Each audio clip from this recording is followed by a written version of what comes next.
आज आमर आसला रोई माछ इच्छा है घांट करिया बहुत दिन है कि करी घांट तो माछ को काटिकी धोई धाई हलदी लुण गोड़े रखीदेली। तापरे बोईतालु पोई आलू परिया सबको पकाई कड़कारे भल से ताकू हलदी लुण आ टमाटो तेजपत्र पकईकी संतुली दबा परिया को सबू।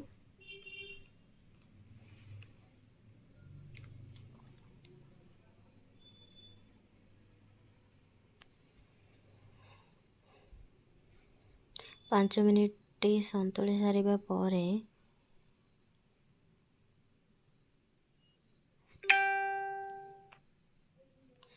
तापरे जेकोसी डाली तुम नहीं पार मुझे मसूर डाली नहीं मसूर डाली की भल से धोई धाई की परिया दिहरे दे नवा नहीं कि ताकू भल से गोले की 5 मिनिट पर घोड़े दबा। 5 मिनिट पर देखिए परियाटे भल से संतुल जाइए। तापर आम पानी देकी भल से सिझापी छाड़ीदबा। तापर मुझे माछ को भाजी नहीं भाजवा पर तापर मुझे तेल फुटण पंच फुटण देकी तापर पियाज देकी पियाज भल से हो गला पर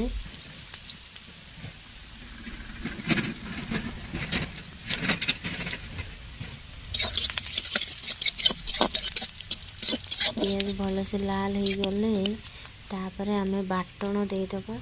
अदा रसुण जीरा लंका को भल से ग्राइंडर कर मसला को से बाटण को देदेली। तापर देखो भल से हो गला पर मसला कषी तापर आमे माछ मुंड माछ नांज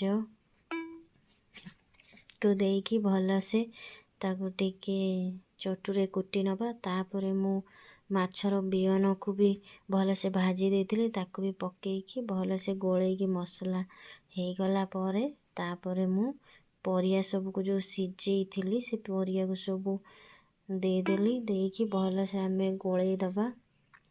तापर गोले सारा पर किछि समय पर घोड़े दबा जमीती भल से मिसी जीवो। एबे देखो भल से केमिति मिसी गला। तापर मु चिकेन मसला दे देथिली। तापर हमरो घांट प्रस्तुत।